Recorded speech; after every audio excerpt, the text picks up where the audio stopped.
അറിയില്ല. ഞാൻ യാദൃശ്യമായി ബൈക്കിൽ എണ്ണയടിക്കാൻ വേണ്ടി എത്തപ്പുറം പറ്റിയപ്പോഴാണ് നമ്മുടെ പാലത്തോടിയിലുള്ള സുരേന്ദ്രേട്ടൻ രേഷൻ നമുക്ക് ചുണ്ടക്കാട് പ്രിയദർശിനി ക്ലബിന്റെ ഒരു പരിപാടിയുണ്ട്, അപ്പൊ അതിലേക്കൊന്ന് പോകണം, ഗിഫ്റ്റ് വേറുണ്ട്. അപ്പൊ ഓട്ടോറിക്ഷ വിളിച്ചിട്ട് കുറേ നേരമായി കിട്ടുന്നില്ല. അപ്പൊ അപ്പോഴാണ് ഞാൻ സുരേഷിനെ വിളിക്കുന്നത്. എന്നാ ശരി, ഞാൻ പോകാൻ സമയത്ത് നമുക്ക് ഒന്നിച്ച് പോവാം, പോയിട്ട് വരാമെന്ന് പറഞ്ഞിട്ട് അങ്ങനെ യാദൃശികമായിട്ട് വന്നൊരു വേദിയാണ്. വളരെ സന്തോഷം. എന്നെ എവിടെയെങ്കിലുമൊക്കെ കണ്ടിട്ടുണ്ടോ ആരെങ്കിലും? ഇല്ല, ആരും കണ്ടിട്ടില്ല.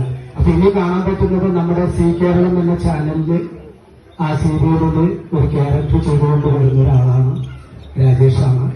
അതുകൂടാതെ തന്നെ കുറെ സിനിമകളിൽ ഇനി ഇറങ്ങാനിരിക്കുന്ന റേച്ചൽ, തെക്ക് വടക്ക്, അങ്ങനെ കുറെ സിനിമകളിലൊക്കെ ചെറിയ ചെറിയ വേഷങ്ങൾ. അതിലുപരി സിനിമ സീരിയൽ മേഖലയിൽ ഒരു മേക്കപ്പ് ആർട്ടിസ്റ്റാണ്. പിന്നെ നമ്മുടെ കാവശ്ശേരി പഞ്ചായത്ത് പ്രസിഡന്റ് കഴിഞ്ഞ വർഷം എന്നെ ആദരിച്ചിട്ടുണ്ടായിരുന്നു. സാർക്ക് ഓർമ്മയുണ്ടോ എന്ന് എനിക്കറിയില്ല.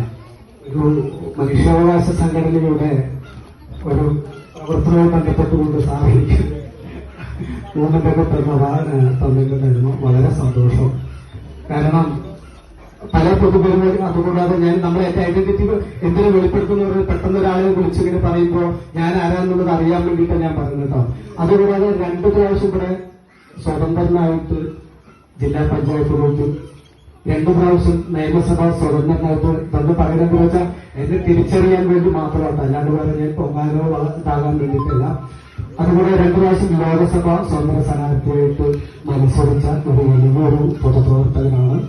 ഈ പ്രിയദർശിനി ക്ലബിനെ ഞാൻ നോക്കുമ്പോൾ കഴിഞ്ഞ പ്രാവശ്യം എന്റെ ഒരു പ്രസിഡന്റ് ലേബിന്റെ സ്കൂളില് 1 വർഷത്തേക്ക് മംഗളം പത്രം 1 വർഷത്തേക്ക് സ്പോൺസർ ചെയ്തു. അതങ്ങനെ പല സ്കൂളും നമ്മൾ ചെയ്തിട്ടുണ്ടെങ്കിലും പ്രിയദർശിനി ക്ലബിന്റെ പ്രവർത്തനങ്ങൾ നമ്മൾ വാച്ച് ചെയ്യുമ്പോൾ വളരെ സന്തോഷവും സ്നേഹാദരവും ടീമംഗങ്ങൾക്കും എല്ലാവർക്കും എല്ലാവർക്കും എന്റെ ഹൃദയം നിറഞ്ഞ ഓണാശംസകൾ. പ്രിയദർശിനി ക്ലബിന് എന്റെ എല്ലാവിധ സഹകരണങ്ങളും ഉണ്ടാകുമെന്ന് വിനീതമായി അഭ്യർത്ഥിക്കുകയാണ്. Thank you so much.